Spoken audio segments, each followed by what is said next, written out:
You are listening to WTUZ Radio Podcast.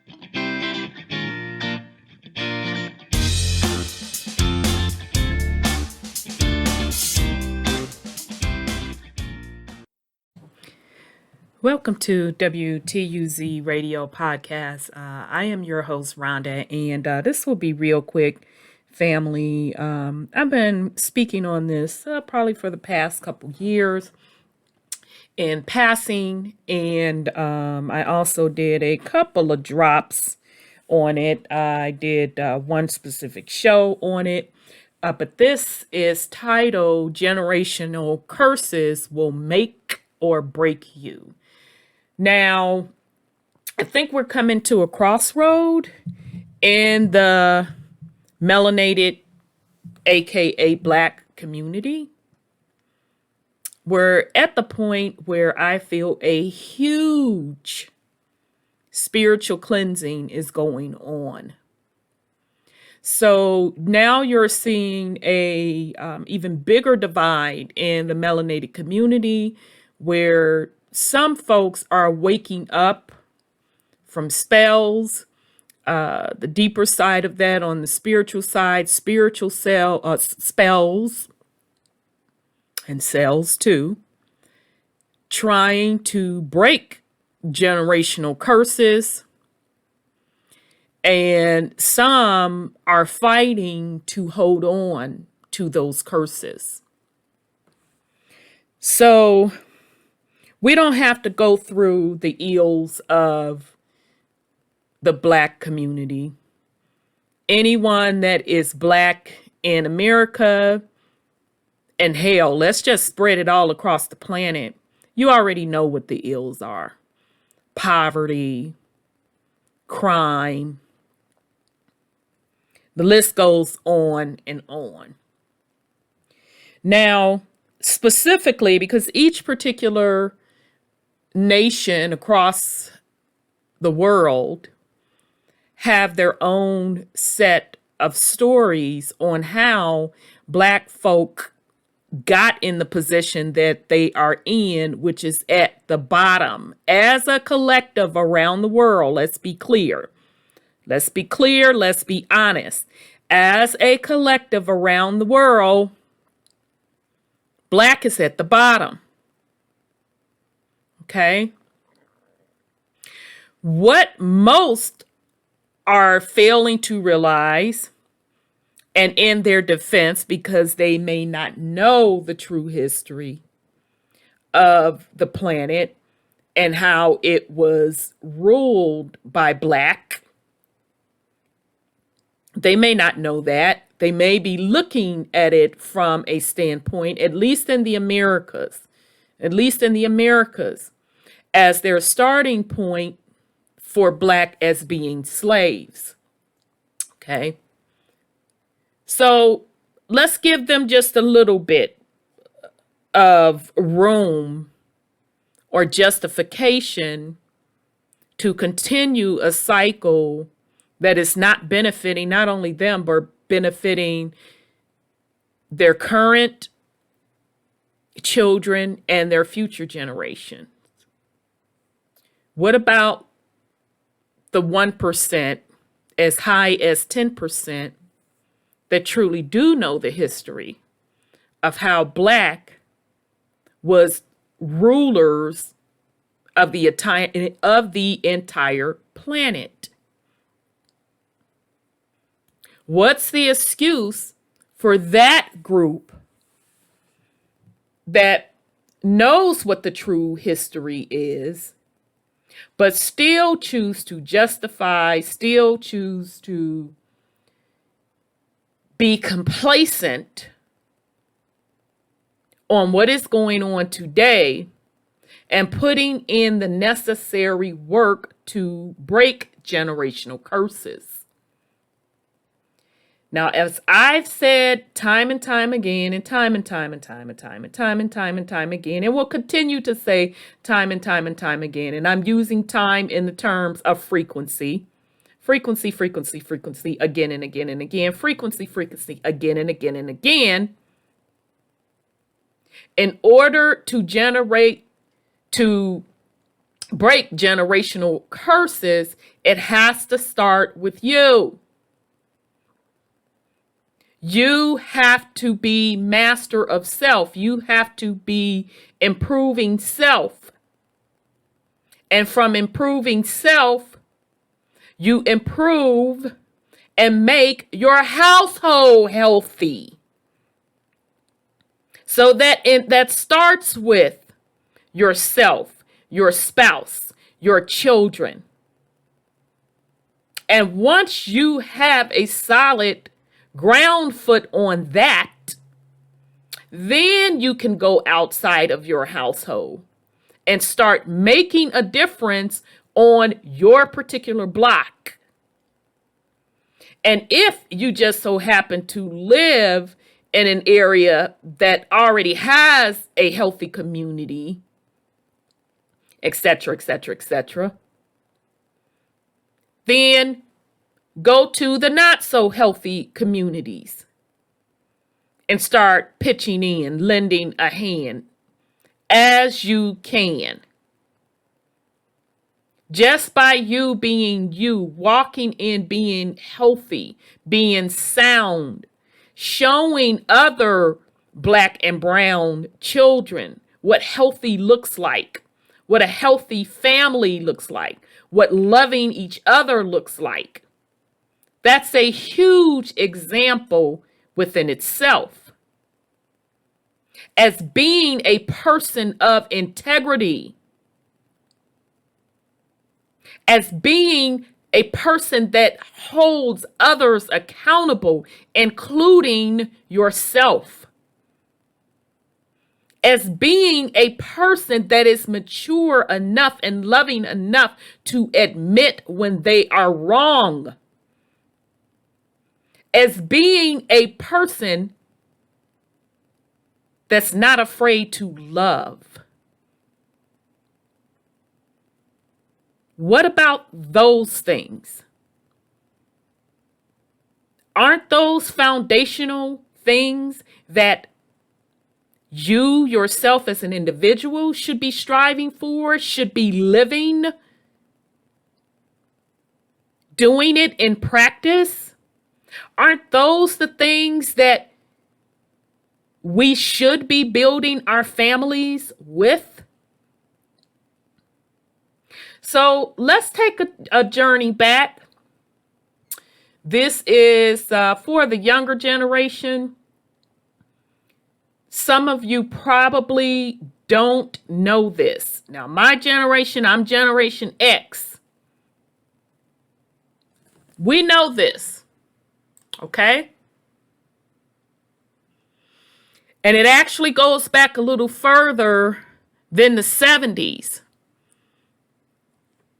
The decline of Black families really started I'm talking in the Americas, really started in the 60s. Okay? But this particular clip, and shout out for the sis that published it. It is much appreciated, sis. It's a 3-minute clip. I'm going to play it and then we'll come back. Just a second. Let me blow this up. All right. Where's my technology? Yeah. Bear with me, family. Technology. All right. Let me get my technology here. All right. Here we go, family. Raise your hand if you're married. None of you are married. Raise your hand if you would like to be married to your baby's father. 1. The rest of you who don't plan to get married, why don't you plan to get married? I'd like to know that. You already have your child to think about, and then a whole family to care for. You know, it's a lot of responsibility.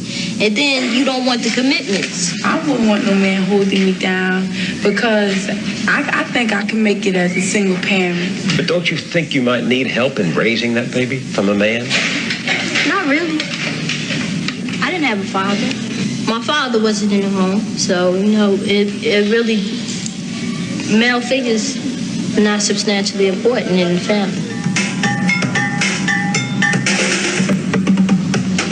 I ain't thinking about holding up for no sex, my man. You know, if a girl, she get having a baby, carrying a baby, hey, that's on her. You know, I'm not gonna stop my pleasures because of another woman. What about birth control? What about condom? Girls don't like them things. They don't like them things. If a girl tell you to take them things off, they figure that you saying that they filthy or they dirty or something. It's been a startling change in values. 25 years ago, you would not have heard such things said so freely because they were not embraced so widely. The strong family was still the backbone of Black America, and 3 out of 4 children had both parents at home. That is true no longer. Most Black children are now growing up without their fathers. The result is a world turned upside down as children copy what they see and repeat what they learn. LaDawn said she didn't have a father in her home and doesn't think her children need one. She's not unusual. Half the Black families today are headed only by a woman. Clorinda said she could make it on her own as a single parent. She has never been married and is raising her daughter without a man's help. She's not unusual. Today, nearly 60% of all Black children are born out of wedlock. Timothy said his children are not his responsibility. He has left them to be supported by their mothers and welfare. He's not unusual either. For LaDawn and Clorinda and Timothy, and many more like them in cities all over America, the traditional family no longer exists.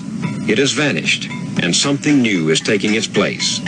Single women and the children they're rearing alone are the fastest growing part of the Black population. What becomes of the Black family in a world where the values are being turned upside down? If the parent is 17 and 18, uneducated, unmotivated, fooling around, wandering around.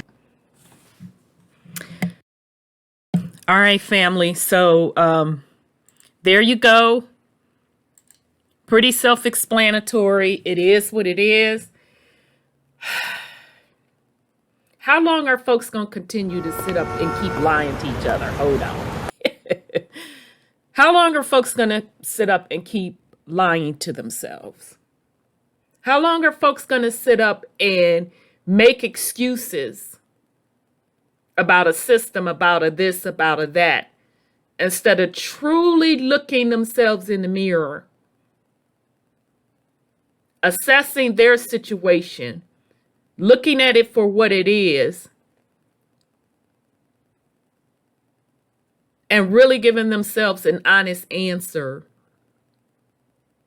if they have caused or are contributing to the condition that they are in and their families are in, and the legacy that they will leave for their future generation will be in. How long are folks gonna lie to themselves?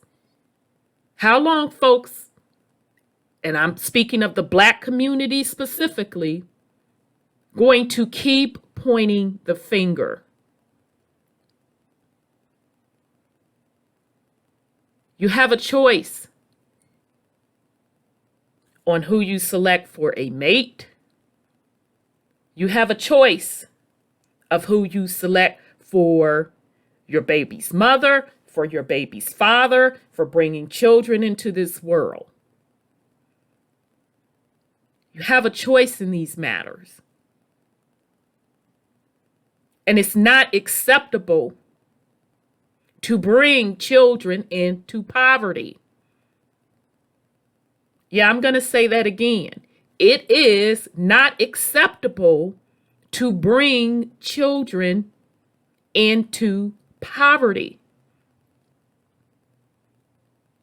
It is not acceptable to select ill-fit fathers. It's not acceptable. It's not acceptable for fathers to abandon their children. These things are not acceptable. Something is broken in folks that continue to do these things, that continues a generational curse, because that's what it is. Anytime a family continues a cycle of poverty, of violence, that's a curse.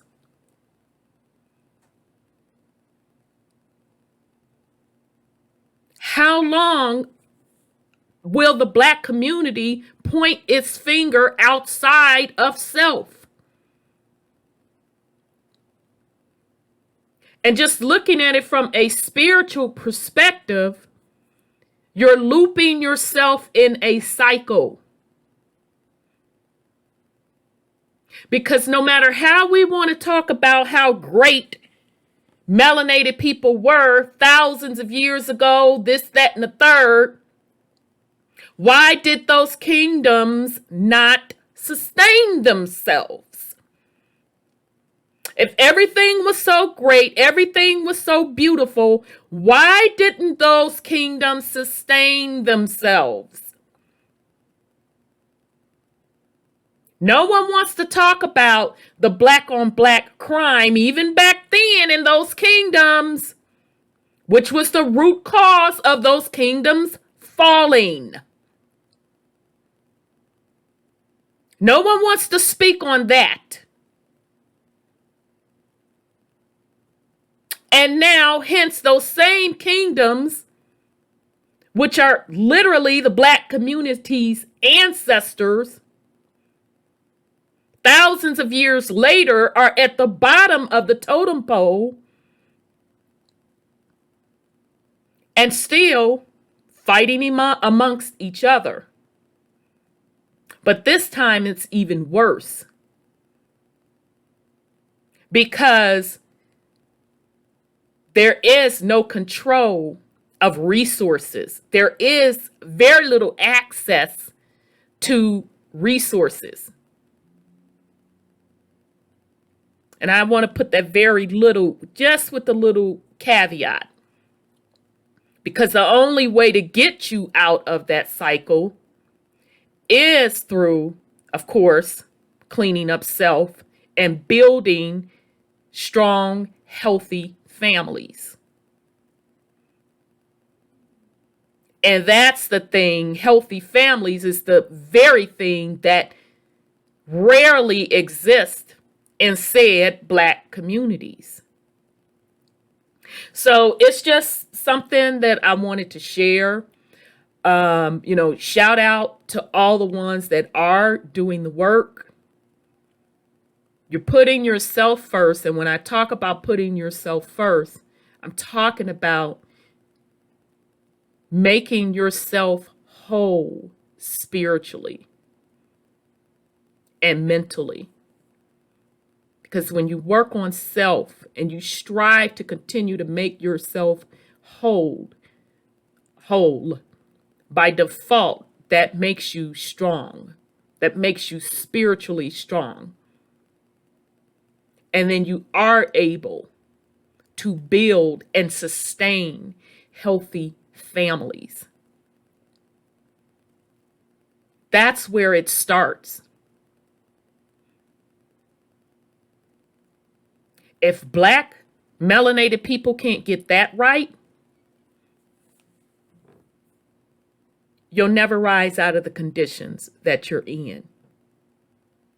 You will never break generational curses.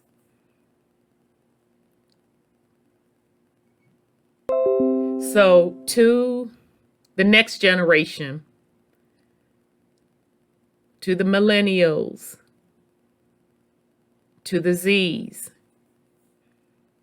you don't have to do it the way it's been done for 50 years.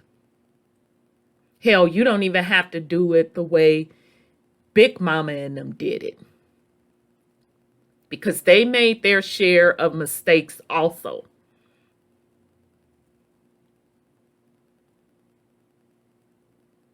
Learn from our mistakes. Learn from the past generational mistakes. Look at the mistakes in your own bloodline.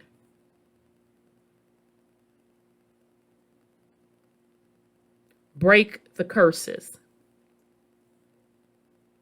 It's easy to do. It's simple to do. I'll restate that. It's simple to do. Although it may be hard to do when you are surrounded by toxicity. When you're surrounded by souls that don't want to grow up. They don't want to put the work in to do the right thing. But it can be done. It must be done if you want your legacy to truly thrive and live in peace. So I'm not going to make this long, family. I just saw that video and I was just, it made me sad. Because, on both sides, we saw in that video, the women, I don't need fathers. I didn't have my father. Okay, so how did that work out for you as you're sitting up there rocking a baby on your arm with this long road ahead of you? And then the men and their excuses. It really made me sad. So that was literally my generation's parents, teenage parents. Only we can correct this. Only we can do it. No amount of white man is going to do it. No amount of system or money is going to do it. We have to do it for self and our families. It is our responsibility. It started with us. It has to end with us. So I wish everyone well on this Monday, family. This is Rhonda with WTUZ Radio Podcast. Peace and love.